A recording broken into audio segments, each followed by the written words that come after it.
কাল সন্ধ্যে 6:52 নাগাদ হঠাৎ করে কেঁপে ওঠে দিল্লি শহর। এই ঘটনার সাথে জড়িত কয়েকজন প্রাইম সাসপেক্টকে পুলিশ অলরেডি অ্যারেস্ট করেছে, যারা ঘটাতে চলেছিল ভারতবর্ষের ইতিহাসের সবচেয়ে বড় টেররিস্ট অ্যাটাক, যে অ্যাটাক ভারতবর্ষ আগে কখনোই দেখেনি। তো আজকে এসব সম্পর্কে জানবো আমাদের এই ভিডিওতে। কাল অর্থাৎ 10ই নভেম্বর লালকেল্লা মেট্রো স্টেশনের পাশে একটি গাড়িতে খুবই জোরে একটি বিস্ফোরণ ঘটে এবং এই বিস্ফোরণে কেঁপে ওঠে আশেপাশের পুরো এলাকা।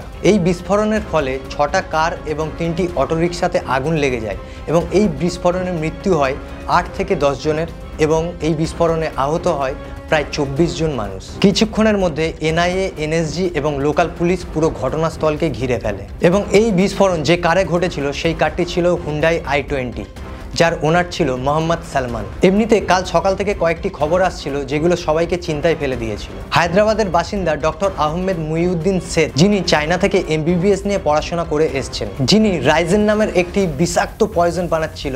এই পয়জন বানানোর প্রধান উদ্দেশ্য ছিল কোনো একটি হিন্দু মন্দিরের প্রসাদে, যেমন কোনো বড় বড় হিন্দু মন্দিরের প্রসাদের মধ্যে সেই পয়জন মিশিয়ে দেওয়া, অথবা কোনো বড় হিন্দু সোসাইটিতে সেই পয়জন তাদের জলের সাথে বা খাবারের সাথে মিশিয়ে দেওয়া। পুলিশ যদি ডক্টর মুহিউদ্দিনকে না অ্যারেস্ট করতে পারত, তাহলে যে টেররিস্ট অ্যাটাক ভারতকে দেখতে হতো সেটা ভারতের মানুষ হয়তো স্বপ্নেও কল্পনা করতে পারত না। এবং এর সাথে 23 বছরের মোহাম্মদ সাহিল খান চারিদিক থেকে হাতিয়ার একত্রিত করছিল এবং এর সাথে অ্যাসিস্ট করছিল সুলেমান শেখ। এরা পাকিস্তান থেকে হাতিয়ার নিয়ে গুজরাটে ঢুকেছিল। আবার অন্যদিকে জম্মু কাশ্মীর পুলিশ এবং হরিয়ানা পুলিশের জয়েন্ট সার্চ অপারেশনে 350 কেজি বিস্ফোরক উদ্ধার হয়েছিল। কিছুদিন আগে ইউপির সাহারানপুর থেকে গ্রেপ্তার করে ডক্টর আদিল আহমেদ খানকে, যে কুখ্যাত জঙ্গি সংগঠন জৈশ-ই মোহাম্মদের সাথে পুরোপুরিভাবে যুক্ত ছিলেন, যে কাশ্মীরের অনন্তনাগের একটি গভর্নমেন্ট হসপিটালে আগে জব করতেন এবং তার কাছ থেকে আগেও তার লকার থেকে রাইফেল পাওয়া গিয়েছিল এবং পুলিশ তাকে গ্রেপ্তার করে চাপ দিয়ে তার কাছ থেকে যে ইনফরমেশন বের করে, সেই ইনফরমেশনের ভিত্তিতে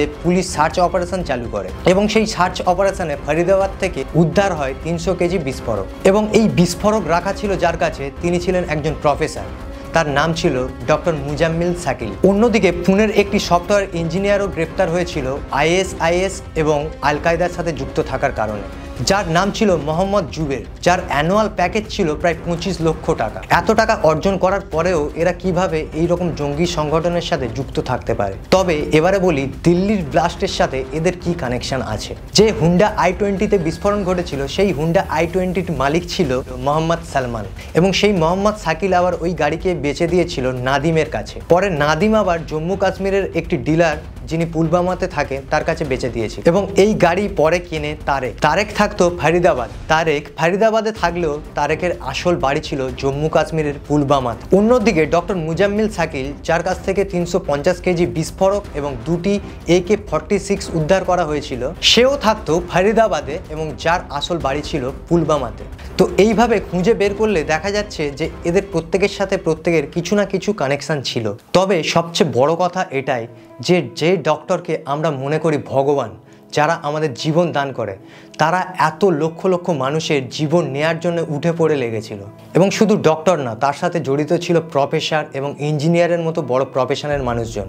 তাহলে প্রশ্ন ওঠে, যদি শিক্ষিত হওয়ার পরে কোনো মানুষ এই রকম পদক্ষেপ নেয়, তাহলে শিক্ষার কি দাম থাকে? আসল কথা শিক্ষা নয়, শিক্ষার সাথে আইডিওলজিটাও বড় কথা। একটা সুন্দর আইডিওলজির সাথে শিক্ষা অর্জন করাই উচিত প্রত্যেকটি মানুষকে, তাহলেই সেই মানুষ মানুষের মতো হতে পারবে। তবে এই ভিডিওটা দেখার পরে আপনাদের কি মতামত কমেন্ট করে জানাতে ভুলবেন না। আর এই রকম ইনফরমেটিভ ভিডিও শুনতে অবশ্যই এই চ্যানেলকে সাবস্ক্রাইব করবেন।